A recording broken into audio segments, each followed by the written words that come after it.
الحمد لله نحمده ونستعينه ونستغفره ونؤمن به ونتوكل عليه ونعوذ بالله من شرور أنفسنا ومن سيئات أعمالنا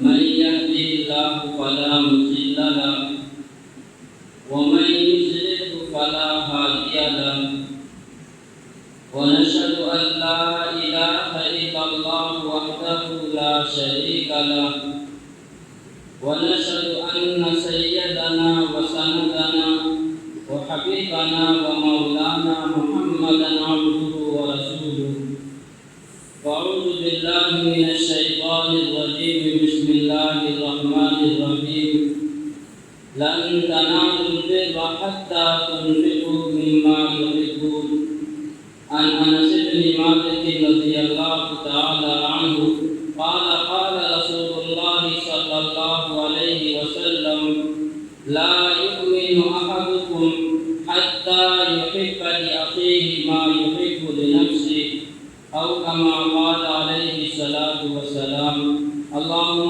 صل على محمد وعلى ال محمد كما صليت على ابراهيم وعلى آل إبراهيم إنك حميد مجيد اللهم بارك على محمد وعلى آل محمد كما باركت على إبراهيم وعلى آل إبراهيم إنك حميد مجيد معزز مکرم عزیز ساتھیو بزرگو، اللہ رب العالمین نے ہم سب کو جو اسلام عطا فرمایا ہے، جو دین عطا فرمایا ہے وہ مکمل ہے۔ اس اسلام کے اندر کوئی کمی بیشی نہیں ہو سکتی ہے، اور سرور دو عالم جناب رسول اللہ صلی اللہ علیہ وسلم ہر طریقے سے امت کو بتایا ہے، سمجھایا ہے، سکھایا ہے۔ آج آپ کے سامنے وہ 5 نصیحتیں جو اللہ کے نبی علیہ الصلوۃ والسلام نے حضرت ابو ہریرہ رضی اللہ تعالی عنہ کو سکھائی تھی، وہ 5 نصیحتیں، وہ 5 وصیتیں آپ کے سامنے رکھتے ہیں۔ اس پر ہم بھی عمل کریں گے اور آپ بھی اس پر عمل کریں گے، انشاءاللہ ہمارے لیے دنیا بھی بہتر ہوگی اور ہمارے لیے آخرت بھی بہتر ہوگی۔ سرور دو عالم جناب رسول اللہ صلی اللہ علیہ وسلم نے ارشاد فرمایا، حضرت ابو ہریرہ رضی اللہ تعالی عنہ راوی ہے، فرماتے ہیں من یاخذ هذه الکلمات، کون ہے جو مجھ سے یہ 5 کلمات سیکھے؟ کیا کوئی ایسا انسان ہے جو مجھ سے یہ 5 چیزیں سیکھ لے؟ او یعلم من یعمل بہن، اور یہ 5 باتیں دوسروں کو بھی سکھائے اور وہ بھی اس پر عمل کرے۔ کیا ایسا کوئی آدمی ہے؟ کون سوال کر رہے ہیں؟ اللہ کے نبی علیہ الصلوۃ والسلام پوچھ رہے ہیں۔ حضرت ابو ہریرہ رضی اللہ تعالیٰ عنہ نے فرمایا فقلت انا یا رسول اللہ، جی اے رسول خدا میں حاضر ہوں، آپ بتائیے وہ 5 نصیحتیں کیا ہے؟ فاخذ بیدی، حضرت ابو ہریرہ فرماتے ہیں کہ اللہ کے نبی نے مجھے میرے اوپر ہاتھ رکھ کر کے فعدت خمسا، آپ نے وہ 5 باتیں ہمیں سکھائی ہے۔ نمبر 1، اللہ کے نبی علیہ الصلوۃ والسلام نے ارشاد فرمایا اتق المحارم تکن اعبد الناس، پہلی چیز یہ ہے کہ حرام کردہ چیزوں سے اپنے آپ کو بچاؤ، تم سب سے زیادہ عبادت گزار بن جاؤ گے۔ سب سے پہلی چیز کیا ہے کہ شریعت نے جن چیزوں سے منع کیا ہے، حرام کی چیزوں سے انسان رک جائے، سب سے زیادہ عبادت گزار وہ انسان کہلانے کا حقدار ہے۔ شریعت یہ کہہ رہی ہے، سرور دو عالم یہ کہہ رہے ہیں۔ اب حرام کردہ چیزیں کیا ہے؟ بہت ساری چیزیں ہیں، مختصراً آپ کے سامنے رکھتے ہیں۔ کسی کو گالی دینا یہ شریعت نے حرام کیا ہے، ہم اس سے بچ جائیں سب سے زیادہ عبادت گزار ہم بن جائیں گے۔ کسی پر تہمت لگانا یہ حرام ہے، ہم اس سے بچ جائے سب سے زیادہ عبادت گزار ہم بن جائیں گے۔ کسی انسان کے خلاف باتیں کرنا، یہ کیا ہے؟ شریعت نے حرام کی ہے، اس سے انسان بچ جائے۔ کسی ماں بہن کو گالی دینا، اس سے انسان رک جائے، اپنے آپ کو بچا لے۔ کسی انسان سے لڑنا اور جھگڑنا، شریعت نے اسے حرام کیا ہے، انسان اس سے رک جائے، بچ جائے۔ اسی طریقے سے ماں باپ کے خلاف باتیں کرنا، ماں باپ کی نافرمانی کرنا، ماں باپ کو ستانا، یہ شریعت نے حرام کی ہے، انسان ان سب چیزوں سے رک جائے۔ اسی طریقے سے نمازوں کو چھوڑنا، واجبات کو چھوڑنا، فرائض کو چھوڑنا، شریعت نے اسے منع کیا ہے، شریعت نے پڑھنے کے لیے کہا ہے۔ اگر انسان ان سب چیزوں سے کیا ہے اپنے آپ کو بچا لے تو سب سے زیادہ کیا ہے عبادت گزار انسان بن جائے گا۔ یہ چھوٹا سا جملہ ہے لیکن اس کے اندر بہت ساری چیزیں چھپی ہوئی ہے۔ وقت کے پیش نظر آگے بات کر رہے ہیں تو پہلی چیز کیا ہے؟ اتق المحارم، حرام کردہ چیزوں سے اپنے آپ کو بچانا ہے۔ تو کیا وہ فائدہ ہے؟ عابد الناس، لوگوں میں سب سے زیادہ عبادت گزار بن جائے گا۔ دوسری چیز سرور دو عالم صلی اللہ علیہ وسلم نے ارشاد فرمایا، ورضا بما قسم اللہ لک تکن اغنی الناس۔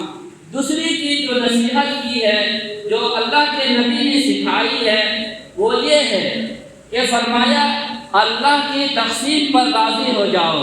اللہ نے جو تمہیں روزی دی ہے، اللہ نے جو تمہیں مال و دولت دیا ہے، اس پر تم قناعت کرو، راضی ہو جاؤ اللہ کے فیصلے پر۔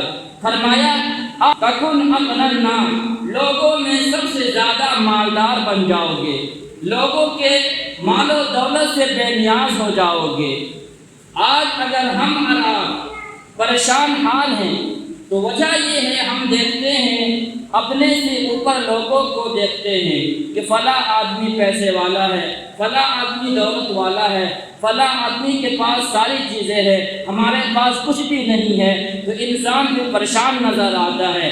سرور دو عالم نے فرمایا کہ راضی ہو جاؤ، رب نے جو بھی دیا ہے تم کھا رہے ہو، کھانے کے لیے کھانا اور پینے کے لیے پانی کا انتظام کیا ہے، رہنے کے لیے گھر اور مکان دیا ہے، جب تمہیں ہر چیز میسر ہے تو تمہیں راضی ہو جاؤ اللہ تعالیٰ کی تقسیم پر۔ اللہ تعالیٰ نے جو تمہارے لیے فیصلہ کیا ہے اس پر راضی ہو جاؤ۔ فرمایا سب سے زیادہ مالدار، سب سے زیادہ غنی تم ہو جاؤ گے۔ اس پر عمل کرنے کی ضرورت ہے۔ اور تیسری چیز سرور دو عالم صلی اللہ علیہ وسلم نے جو ارشاد فرمائی وہ یہ ہے کہ وَأَحْسِنْ إِلَىٰ جَارِكَ، اپنے ہمسایوں کے ساتھ، اپنے پڑوسیوں کے ساتھ اچھا سلوک کرنا ہے، اچھے انداز سے پیش آنا ہے۔ فرمایا کیا فائدہ ہے؟ تکن مؤمنا، تم پکا سچا مومن ہو جاؤ گے۔ اپنے پڑوسیوں کے ساتھ اچھا سلوک کرنا ہے۔ آج آپ معاشرہ کے اندر جائزہ لیجئے، ایک پڑوسی دوسرے پڑوسی سے تنگ آیا ہوا ہے، ایک انسان دوسرے انسان کے ناک کے اوپر دم کر رکھا ہے، اس کا سونا حرام کر رکھا ہے، اس کا جینا حرام کر رکھا ہے۔ ایک پڑوسی کا دوسرے پڑوسی سے بات نہیں بنتا ہے، شادی بیاہ کا موقع ہو یا غمی کا موقع ہو، ایک دوسرے گھر میں آنا جانا بند ہے، راستہ بند ہے، دروازہ بند ہے، تم مومن نہیں کہلا سکتے ہو۔ سرور دو عالم رحمت کائنات، رحمت کا مجسم، رحمت کا پیکر، مکین گنبد خضرا صلی اللہ علیہ وسلم نے ارشاد فرما رہے ہیں کہ اپنے پڑوسی کے ساتھ اچھا سلوک کرو گے، تکن مؤمنا، تم پکا سچا اور اچھے معنی میں تم مسلمان اور مومن کہلا سکتے ہو۔ اگر تمہارا پڑوسی تم سے خوش نہیں ہے، تم چاہے نماز پڑھتے پڑھتے تمہاری پیشانی پر نشانات لگ جائے، تم صف اول پر نماز پڑھنے والا ہو، تم تہجد گزار بھی بن جاؤ، تم ہاتھ میں تسبیحات لے کر کے بھی گھومتے رہو، تم دن رات قرآن کریم کو بھی پڑھتے رہو، لیکن تمہاری پڑوسی تم سے خوش نہیں ہے، رب کعبہ کی قسم یہ بات کہی جا سکتی ہے کہ تم پکا سچا مومن نہیں ہو۔ یہ بات ہم نہیں کہہ رہے ہیں، یہ رحمت کائنات صلی اللہ علیہ وسلم کی یہ بات آپ کے سامنے نقل کر رہے ہیں۔ اس لیے ہم نے دیکھنا یہ ہے، ہم سے ہمارا پڑوسی تو ناراض تو نہیں ہے، ہم سے ہمارا پڑوسی تو ناخوش تو نہیں ہے، یہ چیزیں دیکھنی پڑے گی۔ پڑوسیوں کا حق کیا ہے؟ بہت ساری چیزیں ہیں، مختصراً آپ کے سامنے رکھتے ہیں۔ پڑوسیوں کا حق کیا ہے؟ پڑوسیوں کا حق میں سے ایک حق یہ ہے، اگر وہ جانی یا مالی تعاون کی سے ضرورت ہو، اسے کسی چیز کی ضرورت ہو، آپ کے سامنے ہاتھ پھیلا دے تو آپ کو اس کا تعاون کرنا، یہ ایک پڑوسی کا دوسرے پڑوسی پر حق ہے۔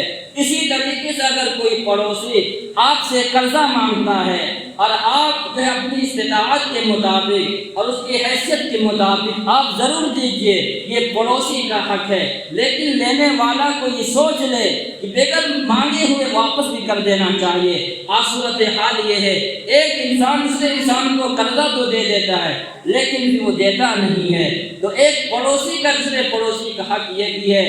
اور پھر آپ کے پڑوسی کے یہاں کوئی خوشی کا موقع ہو تو آپ مبارکباد دیجیے، جا کر کے آپ انہیں مبارکباد دینے کا آپ پر حق بنتا ہے، آپ کا حق ہے کہ پڑوسی کے سامنے جا کر کے مبارکباد دیجیے۔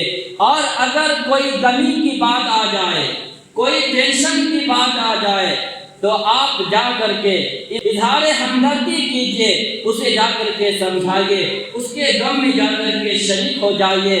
اور اگر آپ کے پڑوسی کے یہاں کسی کے یہاں میت ہو جائے، کسی کے یہاں میت اور جو ہے کسی کا انتقال ہو جائے پڑوسی کے یہاں، تو جا کر کے جنازے میں شرکت کرنا، تعزیت پیش کرنا، اس کے گھر میں جانا، یہ ایک پڑوسی کا حق بنتا ہے۔ اور اسی طریقے سے بہت ساری چیزیں ہیں، وقت کے پیش نظر تو 3 چیزیں سامنے آ گئی۔ چوتھی چیز جو اللہ کے نبی علیہ السلام نے نصیحت فرمائی ہے، حضرت ابو ہریرہ رضی اللہ تعالیٰ عنہ راوی ہیں، چوتھی چیز اللہ کے نبی نے فرمایا کہ جو چیز اپنے لیے پسند کرو وہی اپنے بھائی کے لیے پسند کرو، جو چیز اپنے لیے پسند کر رہا ہے وہی چیز اپنے بھائی کے لیے پسند کرو۔ وَأَحِبَّ لِلنَّاسِ مَا تُحِبُّ لِنَفْسِكَ، جو چیز اپنے لیے مسلمان پسند کرتا ہے اپنے دوسرے مسلمان کے لیے وہی چیز پسند کرے، تَكُنْ مُسْلِمًا، تو وہ پکا سچا مسلمان ہو جائے گا۔ کیا مطلب یہ ہے کہ ہم یہ نہیں چاہتے ہیں کہ ہمیں کوئی گالی دے تو ہم بھی دوسرے کو گالی کیوں دے، ہم یہ نہیں چاہتے ہیں کہ کوئی انسان میرے ماں باپ کو گالی بکے تو ہم دوسرے کے ماں باپ کو گالی کیوں بکے، ہم یہ نہیں چاہتے ہیں کہ ہمارے بارے میں کوئی غیبت کرے تو ہم بھی دوسرے کے بارے میں غیبت کیوں کرتے ہیں، ہم یہ نہیں چاہتے ہیں کہ ہمارے بارے میں کوئی حسد کرے تو ہم دوسرے کے بارے میں حسد کیوں کرتے ہیں، ہم یہ نہیں چاہتے ہیں کہ ہمیں کوئی تکلیف دے تو ہم دوسرے کو تکلیف کیوں دیتے ہیں، ہم یہ نہیں چاہتے ہیں کہ ہمیں کوئی دھوکہ دے تو ہم دوسرے کو دھوکہ کیوں دیتے ہیں، ہم یہ نہیں چاہتے ہیں کہ مجھے کوئی ستائے، کوئی مجھے پریشان کرے تو ہم دوسرے کو پریشان کیوں کرتے ہیں۔ یہ ایک ایسا جملہ ہے، چھوٹا سا جملہ ہے، لیکن ساری چیزیں اس کے اندر چھپی ہوئی ہے۔ ہم یہ نہیں چاہتے ہیں کہ میرے گھر کے آنگن میں کوئی کوڑا کرکٹ پھینک دے، کوئی جو ہے گندگی کر دے، ہم یہ نہیں چاہتے ہیں۔ تو پھر دوسرے کے گھر کے آنگن میں ہم گندگی کیوں کرتے ہیں، ہم یہ نہیں چاہتے ہیں کہ ہم جب مسجد میں آئے تو میرے چپل کے اوپر کسی کا چپل ہو، ہم یہ نہیں چاہتے ہیں تو ہم کسی دوسرے انسان کی چپل کے اوپر ہم چپل کیوں رکھے؟ جب ہم یہ نہیں چاہتے ہیں کہ ہمارے گاڑی کے پیچھے کسی اور کی گاڑی نہ لگے تو ہم دوسرے کی گاڑی کے پیچھے اپنے گاڑی کیوں لگاتے ہیں؟ یہ جملہ اتنا شاندار جملہ ہے کہ لا یؤمن احدکم حتی یحب لأخیہ ما یحب لنفسہ، کہ تم میں اس وقت تک پکا سچا مسلمان نہیں ہو سکتے ہو جب تک کہ تم اپنے بھائی کے لیے وہی چیز پسند نہ کرو جو اپنے لیے پسند کرتے ہو۔ یہ چوتھی چیز ہے۔ اور پانچویں چیز اللہ کے نبی نے فرمایا کہ زیادہ نہ ہنسو، وَلَا تُكْثِرِ الضَّحْكَ فَإِنَّ كَثْرَةَ الضَّحْكِ تُمِيتُ الْقَلْبَ۔ آخری اور پانچویں چیز جو اللہ کے نبی علیہ السلام نے نصیحت فرمائی، وصیت فرمائی ہے، اور حضرت ابو ہریرہ رضی اللہ تعالی عنہ نے اسے سیکھا ہے اور امت کو بتایا ہے، وہ پانچویں چیز یہ ہے انسان بلا وجہ کے زیادہ نہ ہنسے، آخرت سے غافل ہو کر کے، جنت اور جہنم سے غافل ہو کر کے زیادہ ہنسنے میں لگ جائے، کہا مارتے ہوئے نظر آئے، چوک چراہے پر زیادہ ہنسے۔ سرور دو عالم منع فرما رہے ہیں زیادہ ہنسنا یہ دل کو مردہ کر دیتا ہے، ہاں لیکن اس کا مطلب یہ بھی نہیں ہے جہاں ہنسنے کی بات ہو وہاں انسان نہ ہنسے، جہاں خوشی کا موقع ہو وہاں انسان نہ ہنسے۔